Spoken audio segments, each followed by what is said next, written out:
Thank you, Excellency. My name is Jayesh Patel. I manufacture mattresses and water tanks. I'm an industrialist in Kisumu. The first point is basically about power. As an industrialist, there is a big problem in Kisumu.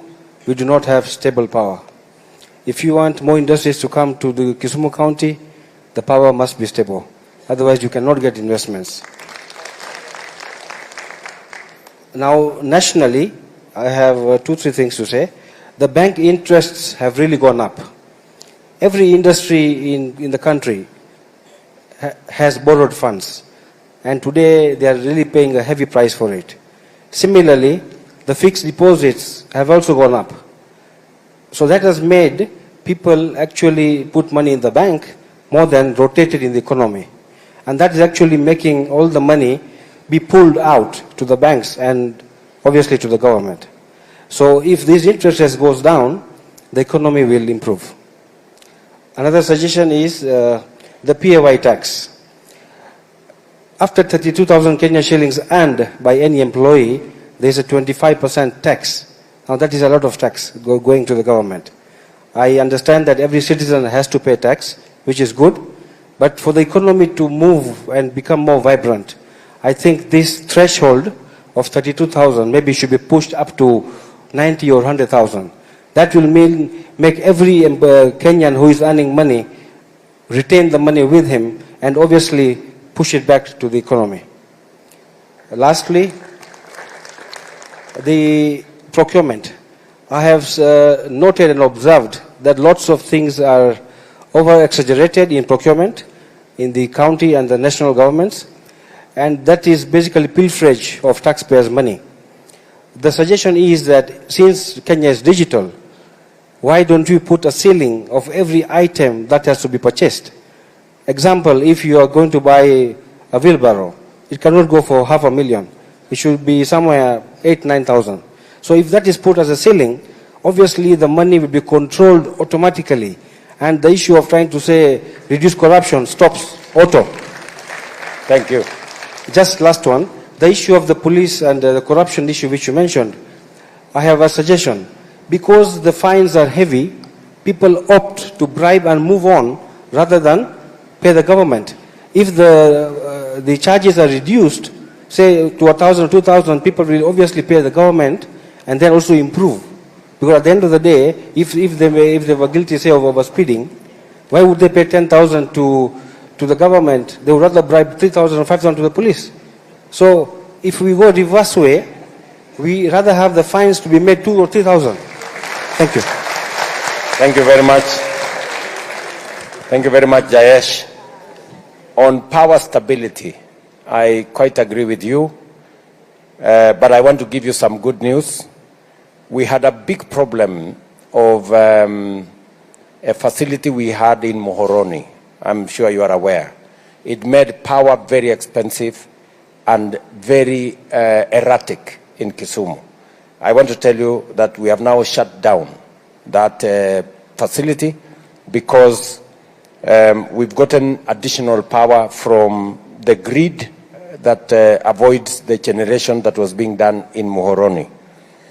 We will make it much more stable once we connect the line that we are working on. We are working on a procurement for the line that will connect you, Kisumu, to Olesos and connect you to power from Takwel, which is not only cheaper, but it's also consistent and reliable.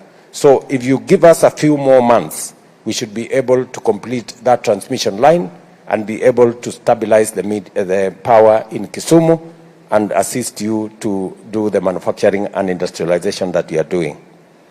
Banking interest rates, you're right. If government is paying 15, 16%, no bank is going to lend to a citizen, a farmer, an industrialist, or anybody. As you have seen, in the last meeting of our central bank, the interest rates are, the central bank has already given the signal. I think the last meeting of the central bank brought the interest rate by 0.5% down, and we want to consistently push it down so that we can achieve what you're saying. Because if we do not do that, then it becomes very difficult for people in the private sector to access credit for them to do the businesses that they want to do. You have a suggestion about pay as you earn, and you've said we should put it up from 32 to 90 or thereabout. I'm not sure that's the direction we want to go. You have a suggestion, but I think we need to interrogate how do we still raise the resources we are looking for. And, you know, our trajectory has been, let us broaden the base. Let us make more people pay so that we can reduce the rates. But, you know, if we continue making a few people pay, it becomes much more painful. It is better for us to broaden the base and lower the quantum so that everybody carries a piece of the tax burden. But again, I'm sure my team is listening here. They will look at the veracity and the applicability of your suggestion. On procurement, you are spot on. We are losing a lot of money because of procurement. And that is why I have made suggestion that we must have procurement moved to a digital platform.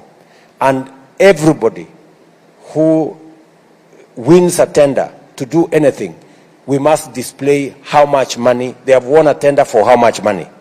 Because we are buying very simple things for sometimes up to 40–50% more money than is the case. So on procurement, we are going digital so that everybody knows what we are doing. On fines, there is a delicate balancing that we have to do. For example, if using the example you gave, that it is assuming 10,000 if you are overspeeding. So somebody says, instead of me paying 10,000, let me pay the policeman a fraction of it, maybe 2,000 or thereabout. But, you know, the fine was supposed to deter the person from overspeeding. If we reduce it from 10,000 to 3,000, then somebody will just keep on overspeeding because if he's found, it is cheap, he can pay and move on.